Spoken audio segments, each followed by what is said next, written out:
विद्यार्थी मित्रांनो, नमस्कार. आपण वाणिज्य संघटन आणि व्यवस्थापन या विषयामध्ये पाठीमागच्या तासिकेला व्यवस्थापनाची तत्त्वे हे प्रकरण अभ्यासलेले आहे. ह्या प्रकरणामध्ये आपण व्यवस्थापन तत्त्वांची व्याख्या असेल, अर्थ असेल हे सविस्तरपणे समजून घेतलेले आहे. ह्या प्रकरणामधील व्यवस्थापनाची तत्त्वे जी आहेत यांची महत्त्व हा मुद्दा वगळण्यात आलेला आहे. मात्र तरी देखील आपण त्याचा थोडासा धावता आढावा पाठीमागच्या तासिकेला घेतलेलाच आहे. तर कोणती व्यवसाय संघटना असेल, सामाजिक संस्था असेल, क्रीडा संस्था असेल, याच्यामध्ये व्यवस्थापनाला अनन्यसाधारण असे महत्त्व आहे. मग ह्या व्यवसाय संस्थेमध्ये व्यवस्थापनाला हे जे महत्त्व आहे, हे महत्त्व सिद्ध करण्याचं काम सिद्धांताच्या माध्यमातून वेगवेगळ्या विचारवंतांनी केलेले आहे.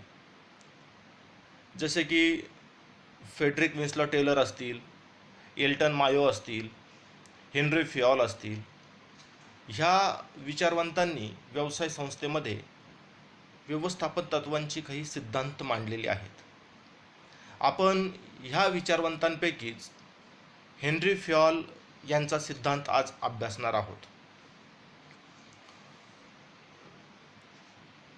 व्यवसाय संघटना व्यवस्थापित करण्यासाठी, व्यवसाय संघटनेमध्ये योग्य व्यवस्थापन निर्माण करण्यासाठी काही मार्गदर्शक तत्त्वांची आवश्यकता असते, काही नियमांची आवश्यकता असते आणि ह्या ज्या नियमांचा संच आहे यांनाच आपण व्यवस्थापकीय सिद्धांत असं म्हणू शकतो. प्रत्येक व्यवसाय संस्था ज्यावेळेस स्थापन होत असते त्यावेळेस व्यवसाय संघटना काहीतरी उद्दिष्ट घेऊन स्थापन झालेली असते. त्यांचं काहीतरी एक टार्गेट असतं, एम असतं. हे उद्दिष्ट साध्य करण्यासाठी त्या व्यवसाय संस्थेमध्ये काम करणारे जे कर्मचारी आहेत, ह्या कर्मचाऱ्यांचा त्या उद्दिष्टांसोबत एक वेगळी अटॅचमेंट, त्यांचा चांगला घनिष्ठ संबंध प्रस्थापित होणं आवश्यक असतं. ज्यावेळेस व्यवसाय संघटनेमध्ये काम करणारे कर्मचारी आणि उद्दिष्टे यांचा एकमेकांशी घनिष्ठ संबंध निर्माण होतो, त्यावेळेस व्यवसाय संघटना उद्दिष्टांप्रती जागरूक होऊन काम करताना दिसते. मग ह्या उद्दिष्टांसोबत कर्मचाऱ्यांचा, काम करणाऱ्या वेगवेगळ्या अधिकारी वर्गांचा घनिष्ठ संबंध निर्माण करून देण्यासाठी ह्या नियमांचा संच म्हणजेच व्यवस्थापन महत्त्वाची भूमिका बजावत असते. तर आज आपण हेनरी फिऑल यांनी जी व्यवस्थापनाची 14 तत्त्वे मांडलेली आहेत, या तत्त्वांचा अभ्यास करणार आहोत. संघटनामध्ये काम करणारे जे वेगवेगळे लोक असतात किंवा संघटनेशी संबंधित समाज असतो, संघटनेतील व्यवस्थापक वर्ग असेल, यांना नेहमीच सतत वेगवेगळ्या समस्यांना तोंड द्यावे लागते. मग ह्या समस्या कोणत्या असतील तर अधिकाराचे केंद्रीकरण झालेले असेल, संघटनेमध्ये काम करताना वेगवेगळा ताणतणाव असेल, पर्यावरणाच्या समस्या असतील, संघटनेमध्ये काम करणाऱ्या कर्मचाऱ्यांच्या वर्तणुकीच्या समस्या असतील, कर्मचाऱ्यांच्या आरोग्याच्या समस्या असतील, कर्मचाऱ्यांचं वैयक्तिक खाजगी आयुष्य आणि काम, कर्मचाऱ्यांची व्यवसायातील भूमिका यांचा परस्पर असणारा संबंध असेल, ह्या सर्व समस्या सोडविण्यासाठी ही व्यवस्थापनाची तत्त्वे, व्यवस्थापनाचे सिद्धांत अत्यंत उपयोगी पडत असते. हेनरी फिऑल यांनी जी 14 व्यवस्थापनाची तत्त्वे मांडलेली आहेत, यांचा या समस्या सोडवण्यासाठी सतत उपयोग होताना आपल्याला दिसतो. हेनरी फिऑल हे एक फ्रेंच खनिज इंजिनियर होते. त्यांनी खनिज इंजिनियरपासून आपल्या कामाला सुरुवात केली, तर यशस्वी उद्योजक आणि आदर्श व्यवस्थापक म्हणून खूप चांगला नावलौकिक हेनरी फिऑल यांनी मिळवलेला आहे. हेनरी फिऑल यांनी ही जी 14 व्यवस्थापनाची तत्त्वे मांडलेली आहेत, ही योग्य प्रयोग करून आणि योग्य निष्कर्ष काढून ही तत्त्वे मांडलेली आहेत. हेनरी फिऑल यांच्या या योगदानामुळेच त्यांना आधुनिक व्यवस्थापनाचा जनक असं म्हटलं जातं. तर हेनरी फॅल यांनी जी 14 व्यवस्थापनाची तत्त्वे मांडलेली आहेत त्यापैकी पहिलं व्यवस्थापनाचं तत्त्व आहे कामाच्या विभागणीचे तत्त्व. तर विद्यार्थी मित्रांनो, कोणतीही व्यवसाय संघटना असेल, सामाजिक संस्था असेल किंवा क्रीडा संस्था असेल, याच्यामध्ये वेगवेगळ्या प्रकारच्या कामांचं स्वरूप असतं. ह्या कामाच्या स्वरूपाची योग्य प्रकारे विभागणी करणं गरजेचं असतं. व्यवसाय संस्थेच्या यशाचं जे गुपित आहे, यश मिळविण्याचा जो पाया आहे तो हाच आहे की व्यवसाय संस्थेमध्ये असणारी जी वेगवेगळी कामं आहेत ती सगळी कामं योग्य प्रकारे विभागली गेली पाहिजे. तर ही जी कामं आहेत ही छोट्या छोट्या विभागामध्ये यांची विभागणी करावी. तांत्रिक असेल, आर्थिक असेल, व्यावसायिक असेल. कामामध्ये सुव्यवस्था आणण्यासाठी अकाउंट विभाग असेल, यांची वेगवेगळ्या विभागात विभागणी केली गेली पाहिजे. कामाची विभागणी करताना कर्मचाऱ्यांचे कौशल्य काय आहे, त्यांची आवड काय आहे, यानुसार त्यांच्यामध्ये जर आपण कामाचं वाटप केलं तर कर्मचारी आपल्या योग्य कौशल्याने आणि आपल्या योग्य आवडीनुसार दर्जेदार काम करतात. त्यामुळे नेहमी संघटनेमध्ये कामाची विभागणी ही अभ्यासपूर्वक झाली पाहिजे. हे तत्त्व हेनरी फॅल यांनी आपल्या 14 तत्वांमध्ये सांगितलेलं आहे.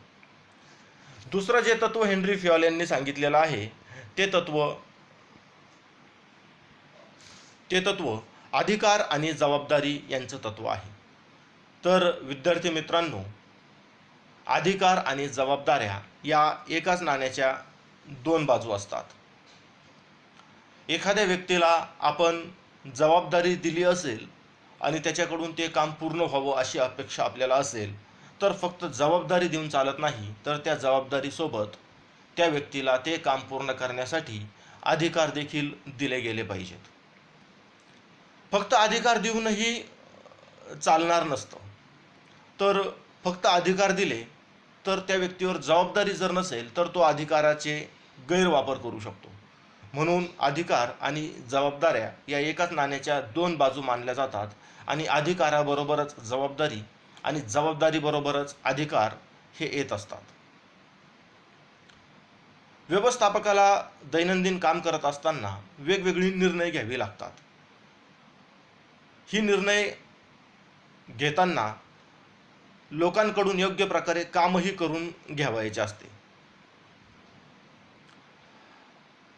व्यवस्थापक आपल्याला मिळालेल्या अधिकारांचा योग्य वापर करून कर्मचाऱ्यांकडून ठराविक वेळेत आणि योग्य प्रकारे काम पूर्ण करून घेऊ शकतो. योग्य वेळेत काम पूर्ण करून घेतल्यास व्यवसाय संस्था 100% यशस्वी होईल याची खात्री मिळत असते. त्यामुळे व्यवस्थापकाने स्वतःच्या जबाबदारीबरोबरच अधिकार ओळखून आणि अधिकारांबरोबरच जबाबदारी ओळखून यांची योग्य सांगड घालून आपल्याकडे असणाऱ्या कर्मचाऱ्यांकडून योग्य प्रकारे काम करून घेतले पाहिजे. त्यानंतर तिसरं जे तत्त्व सिद्धांतामध्ये मांडलेलं आहे ते आहे शिस्तीचे तत्त्व. विद्यार्थी मित्रांनो, आपल्या आयुष्यामध्ये दैनंदिन जीवन जगत असताना आपल्याला जर यश संपादन करायचं असेल तर आपल्याला शिस्त असणं महत्त्वाचं असतं. शिस्तीचे आपल्या जीवनामध्ये अनन्यसाधारण महत्त्व आहे.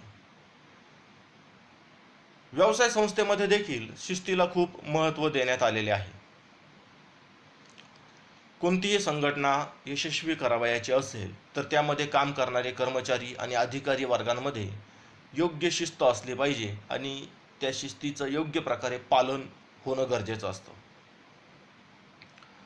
प्रत्येक कर्मचाऱ्याने व्यवसाय संस्थेमध्ये जे नियम घालून दिलेले आहेत या नियमांचा आदर केला पाहिजे आणि त्या नियमांचे पालन केले पाहिजे, तरच उद्दिष्टे साध्य होण्यास मदत मिळते.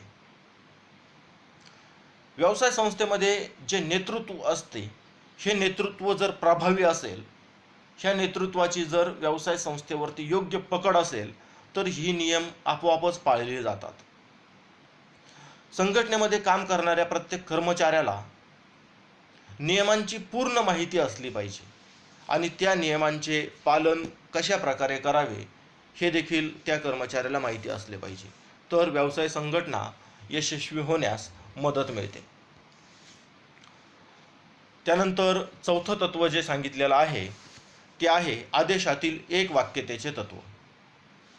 संघटनेमध्ये काम करत असताना वरिष्ठांकडून वेगवेगळे आदेश कनिष्ठ कर्मचाऱ्यांना मिळत असतात. मात्र हे आदेश एकाच व्यक्तीकडून मिळणे योग्य असते. एकापेक्षा जास्त व्यक्ती जर आदेश देणार असतील तर कर्मचाऱ्यांचा देखील गोंधळ होतो आणि कोणत्या वरिष्ठ व्यक्तीचे आदेश पाळावे हे कर्मचाऱ्यांना कळत नाही. आणि जेव्हा कोणाचा आदेश पाळावा हे कर्मचाऱ्यांना जर समजले नाही तर निश्चितच दैनंदिन कामामध्ये गोंधळ होण्याची शक्यता असते आणि कामामध्ये जर गोंधळ झाला तर ती व्यवसाय संस्था अयशस्वी होण्याची जास्त चान्सेस असतात. त्यामुळे कर्मचाऱ्यांना जे वरिष्ठांकडून आदेश मिळणार असतात ते शक्यतो एकाच वरिष्ठाकडून मिळतील याची काळजी घेतली पाहिजे. या पद्धतीने जर एकाच वरिष्ठाकडून आदेश मिळाले तर गोंधळ टाळला जाऊ शकतो. मग काही व्यवसाय संस्थेमध्ये एकापेक्षा जास्त वरिष्ठ असतील तर अशा वेळेस त्या वरिष्ठांच्या पदांचा अनुक्रम योग्य प्रकारे ठरवला गेला पाहिजे आणि कोणत्या वरिष्ठाचा आदेश पाळला गेला पाहिजे हे निश्चित केलं गेलं पाहिजे. व्यवस्थापनाच्या 14 तत्वांपैकी आपल्याला 5वं तत्व बघायचं आहे. 5वं तत्व आहे निर्देशनातील एक वाक्यतेचे तत्व. संघटनेत एक प्रमुख आणि एकच योजना असली पाहिजे. एक ठरलेले उद्देश जर असेल तर ते उद्देश प्राप्त करणे सहज शक्य असते. मात्र एकाच वेळेस आपण अनेक उद्दिष्टांसाठी जर प्रयत्न करत असू तर मात्र कोणतेही उद्दिष्ट साध्य होणार नाही, कोणत्याही एका उद्दिष्टावर योग्य प्रकारे काम होणार नाही असं होऊ शकतं. त्यामुळे निर्देशनातील एक वाक्यतेला खूप महत्त्व आहे. संघटनेत एकच प्रमुख असावा आणि एकच उद्देश असावा आणि संघटनेमधील प्रत्येक कर्मचारी, संघटनेतील प्रत्येक गट त्या उद्दिष्टासाठीच काम करताना दिसला पाहिजे. त्यांनी तेच काम केलं पाहिजे. यासाठी संघटनेचं उद्दिष्ट ठरल्यानंतर ते उद्दिष्ट प्राप्त करण्यासाठी एक आराखडा बनवून घेतला गेला पाहिजे आणि त्या आराखड्यानुसार संघटनेतील प्रत्येक कर्मचाऱ्यांनी काम केले पाहिजे. एकच उद्दिष्ट असेल, त्याचा आराखडा ठरला असेल आणि सर्व कर्मचाऱ्यांना या आराखड्याची पुरेपूर जाणीव जर असेल तर त्या उद्दिष्टाप्रती सर्व कर्मचारी एकजुटीने काम करताना दिसतील आणि ठरलेले उद्दिष्टे सहज साध्य होईल. त्यानंतर 6वं जे तत्व आहे ते तत्व आहे सामूहिक हितापेक्षा वैयक्तिक हिताला दुय्यम स्थान देणे, किंवा थोडक्यात आपण असं म्हणू की वैयक्तिक हितापेक्षा संघटनेचे हिताला अधिक महत्त्व देणे. तर विद्यार्थी मित्रांनो, दैनंदिन जीवनात देखील अनेक वेळेस असे प्रसंग येतात, व्यवसाय संस्थेत देखील असे प्रसंग अनेक वेळेस येतात की स्वहिताला जास्त महत्त्व द्यावं की आपल्या संस्थेला, संघटनेला, व्यवसायाला अधिक महत्त्व द्यावे. तर कोणतीही व्यवसाय संघटना जर यशस्वी करावयाची असेल तर त्या संघटनेतील प्रत्येक व्यक्तीने, प्रत्येक कर्मचाऱ्याने, प्रत्येक वरिष्ठ अधिकाऱ्याने वैयक्तिक हितापेक्षा आपल्या संघटनेच्या हिताला, सांघिक हिताला जास्त महत्त्व दिलं पाहिजे.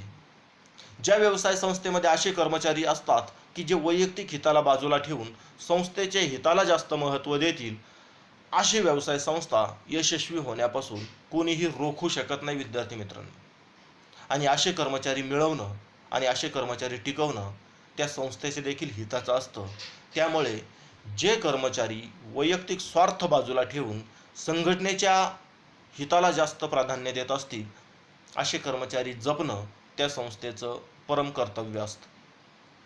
तर विद्यार्थी मित्रांनो, वैयक्तिक हितापेक्षा संस्थेला अधिक महत्त्व देणारे कर्मचारी जपले गेले पाहिजे. आणि प्रत्येक कर्मचाऱ्याची देखील जबाबदारी असते की स्वार्थापेक्षा, वैयक्तिक हितापेक्षा संघटनेच्या हिताला अधिक महत्त्व दिलं पाहिजे. तर स्वतःच्या हिताला दुय्यम स्थान देऊन यश कसं प्राप्त केलं जाऊ शकतं याच्यासाठी आपण एक छोटंसं उदाहरण बघूयात की फुटबॉल हा एक क्रीडा प्रकार आहे. फुटबॉलमध्ये एखाद्या खेळाडूने 5 गोल केले आणि तरी देखील त्याचा संघ 2 गोलने हरला, समोरच्या संघाने 7 गोल केले. मग एका खेळाडूने 5 गोल केले, याचा काही त्याच्या संघाला लाभ झाला का, फायदा झाला का? तर निश्चितच नाही. या ठिकाणी वैयक्तिक त्या खेळाडूच्या नावावरती 5 गोल नोंदवले गेले, मात्र संघाचा पराभव झाला. मात्र त्या खेळामध्ये अशा काही सिच्युएशन्स आल्या की तो खेळाडू वैयक्तिक हितापेक्षा संघाच्या हिताला जर महत्त्व देत असेल तर तो 10 गोल करू शकत होता. तो आपले जे इतर सहकारी खेळाडू पार्टनर्स आहेत यांच्याकडे जर योग्य वेळी योग्य ठिकाणी त्यांनी बॉल जर पास केला असता तर जास्त गोल झाले असते आणि तो संघ विजयी झाला असता. म्हणून स्वार्थ बाजूला ठेवायचा आणि संघासाठी दुसऱ्याचा लाभ झाला तरी चालेल, मात्र आपला संघ विजयी झाला पाहिजे, आपली संस्था यशस्वी झाली पाहिजे. क्रिकेटमधील असंच उदाहरण आपण घेऊ शकतो. आपण क्रिकेटमध्ये सेंचुरी केली किंवा 5 विकेट्स घेतल्या, मात्र संघ पराभव झाला तर याचा काही फायदा आहे का? तर निश्चित नाही. मात्र आपण आपल्या खेळाची शैली बदलून 25च धावा केल्या किंवा 2च विकेट्स घेतल्या, मात्र त्या जर संघाच्या हिताच्या असतील तर निश्चितच संघ विजयी होईल. त्यामुळे आपली वैयक्तिक सेंचुरी करण्यापेक्षा संघासाठी महत्त्वाच्या असणाऱ्या 10 धावा करणं गरजेचं असतं, मात्र त्या योग्य वेळी आणि योग्य प्रकारे झाल्या पाहिजे. म्हणूनच विद्यार्थी मित्रांनो, व्यवसाय संस्थेचा यश जर मिळवायचा असेल तर वैयक्तिक हित बाजूला ठेवून आपल्या संस्थेच्या हिताला प्राधान्य दिलं गेलं पाहिजे. 7वं जे तत्व आहे ते आहे केंद्रीकरणाचे तत्व. केंद्रीकरण म्हणजे काय? तर जे वेगवेगळे अधिकार असतात हे अधिकार एकवटणे यालाच केंद्रीकरण असे म्हटले जाते.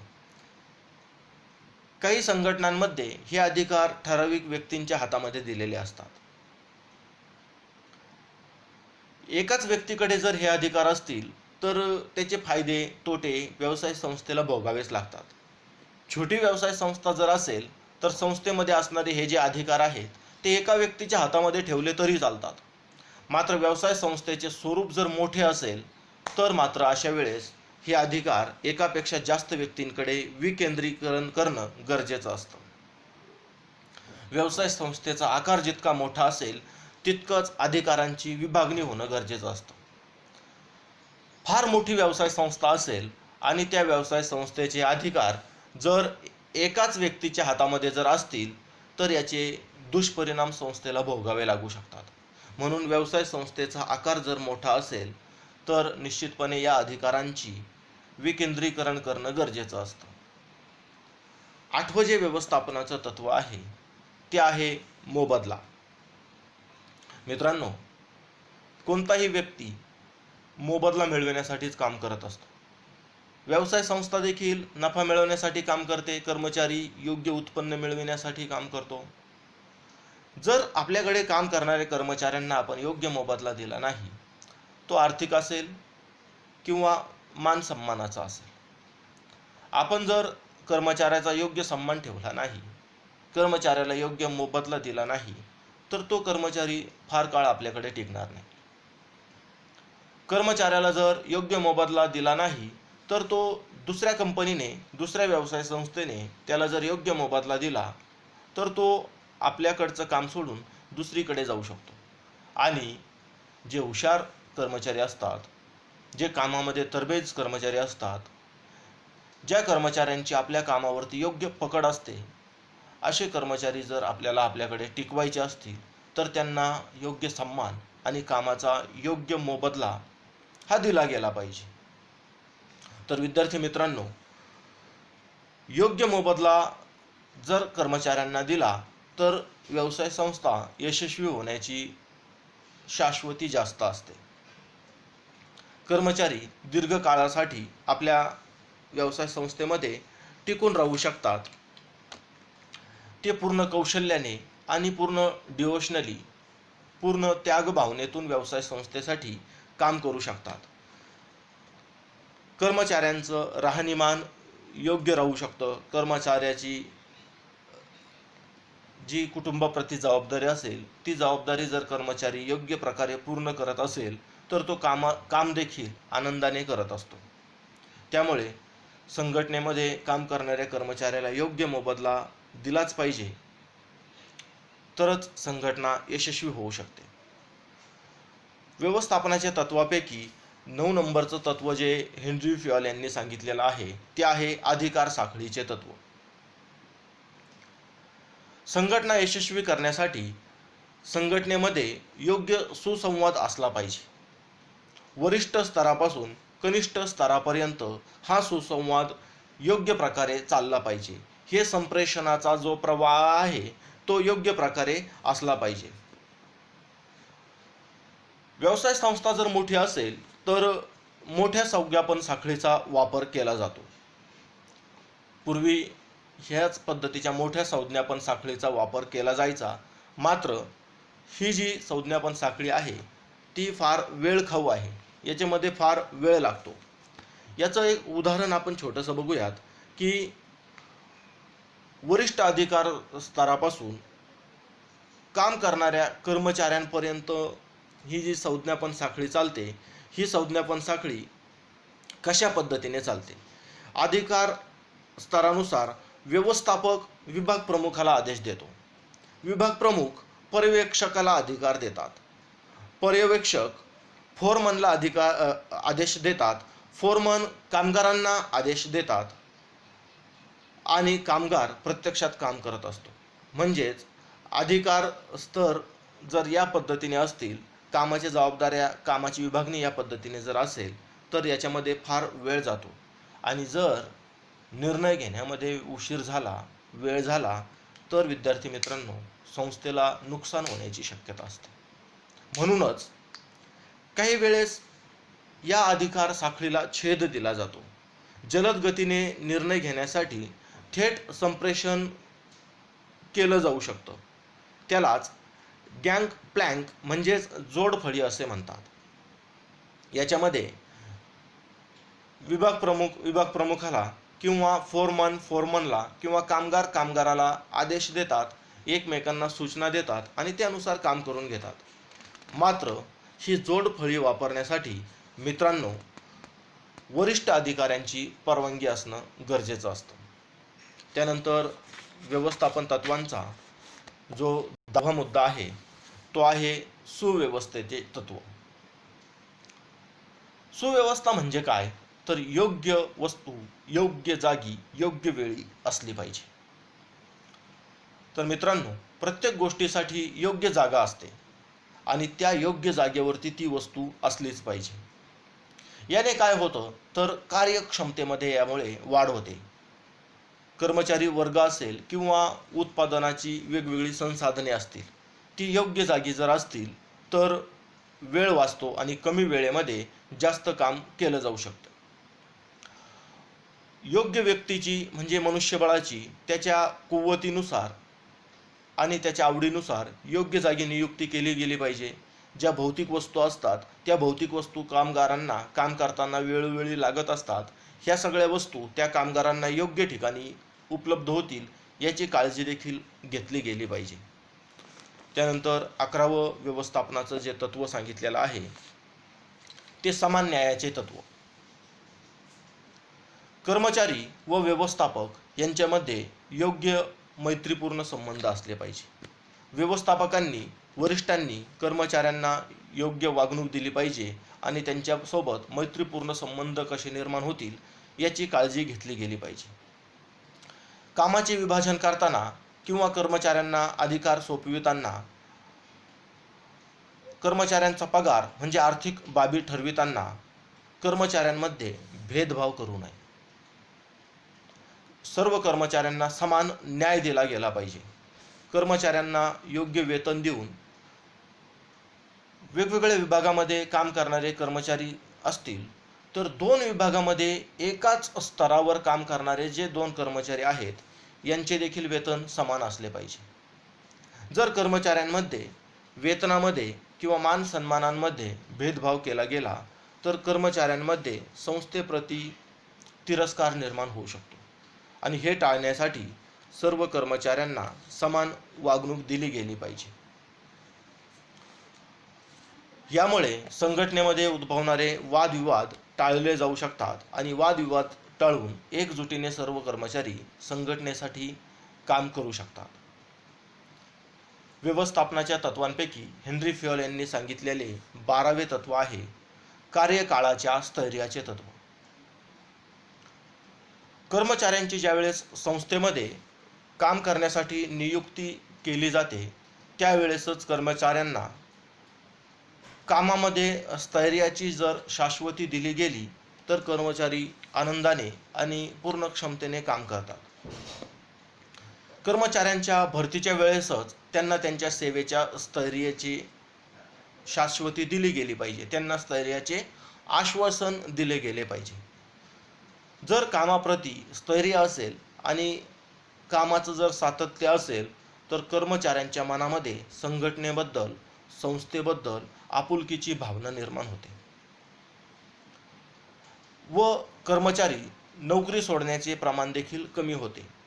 म्हणजेच सेवा सातत्य व्यवसाय संस्थेमध्ये असले पाहिजे. 13वे तत्व हेनरी फ्युएल यांनी जे सांगितलेले आहे ते आहे पुढाकार घेण्याचे तत्व. पुढाकार घेणे म्हणजे काय विद्यार्थी मित्रांनो? पुढाकार घेणे म्हणजे नाविन्यपूर्ण मार्गाचा अवलंब करणे, स्वयंप्रेरणेने स्वयंस्फूर्तीने एखादी नवीन गोष्ट मांडणे म्हणजे पुढाकार घेणे होय. व्यवसाय संस्थेमध्ये काम करणाऱ्या एखाद्या छोट्या कर्मचाऱ्याने जरी एखादी नाविन्यपूर्ण संकल्पना जर मांडली असेल तर वरिष्ठांनी ती स्वीकारली पाहिजे. तो कर्मचारी छोटा आहे, त्याचं शिक्षण कमी आहे, त्याचा दर्जा कमी आहे आणि त्याची जी व्यवसाय संस्थेमधील स्थान आहे, ठिकाण आहे ते देखील कनिष्ठ आहे असं म्हणून वरिष्ठांनी त्याच्याकडे दुर्लक्ष करू नये. संघटनेमध्ये छोट्या स्तरावर काम करणारा कर्मचारी जरी असेल तरी त्याला एखादी नाविन्यपूर्ण कल्पना जर सुचली असेल तर त्याचं स्वागत वरिष्ठांनी केलं पाहिजे. आणि वरिष्ठांनी जर अशा सूचनांचं अशा कल्पनांचं स्वागत केलं तर कर्मचाऱ्यांमध्ये देखील उत्साह निर्माण होतो आणि कर्मचारी देखील अशा नाविन्यपूर्ण संकल्पना वेळोवेळी मांडत असतो. मग कर्मचाऱ्यांनी या नाविन्यपूर्ण मांडलेल्या ज्या संकल्पना आहेत ह्या वरिष्ठांनी स्वीकारल्या पाहिजेत आणि या कल्पनांवरती सखोल चर्चा करून याच्या सगळ्या बाजू पडताळून पाहून ह्या योग्य असतील तर त्या व्यवसाय संघटनेमध्ये स्वीकारणं गरजेचं ठरतं.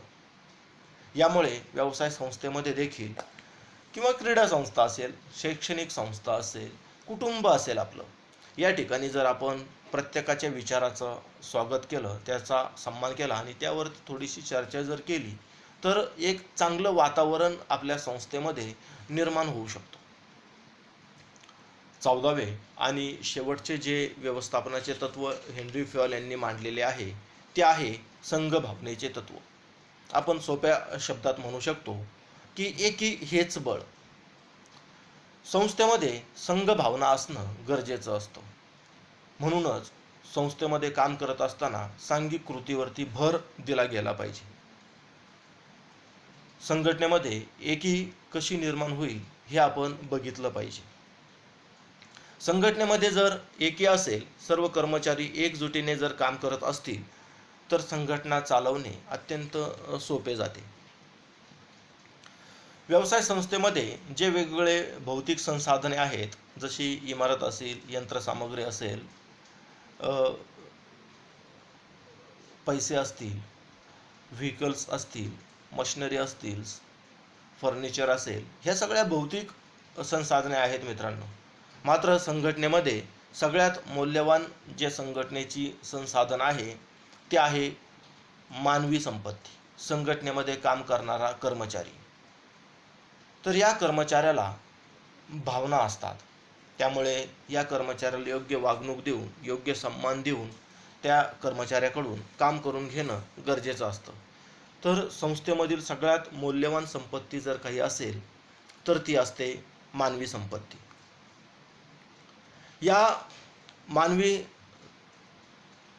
संपत्तीकडून काम करून घेणं गरजेचं असतं आणि यांनी जर योग्य काम केले तर संघटना यशस्वी होईल याची आपल्याला शाश्वती मिळत असते.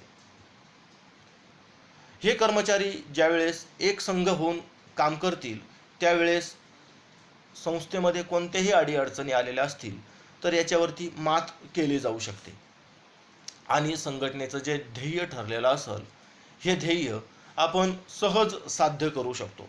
म्हणून संघटनेचं जे उद्दिष्ट आहे, नफा मिळवणं असेल, समाज सेवा करणं असेल, हे जर साध्य करायचं असेल तर संघटनेमधील सर्व कर्मचाऱ्यांमध्ये संघभावना निर्माण करण्याचं काम वरिष्ठांनी केलं पाहिजे. तर मित्रांनो, हे हेनरी फयोल यांनी मांडलेली ही जी 14 तत्वे आहेत ती जर आपण व्यवसाय संस्थेमध्ये प्रभावीपणे मांडली, प्रभावीपणे अंमलात आणली तर संघटना यशस्वी होण्याची 100% खात्री मिळते.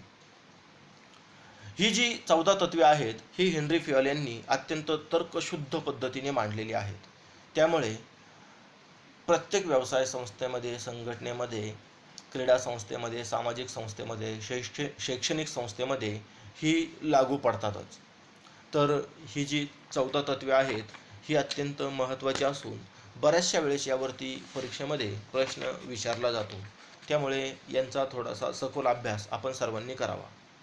तर मित्रांनो, पुढच्या तासिकेमध्ये आपण फ्रेडरिक विन्स्लो टेलर यांची व्यवस्थापनाची जी 6 तत्वे आहेत त्यांनी मांडलेली ती अभ्यासणार आहोत आणि शास्त्रीय व्यवस्थापनाची तंत्रे अभ्यासणार आहोत. तर पुढच्या तासिकेला आपण फ्रेडरिक टेलर यांची तत्वे बघूयात. धन्यवाद.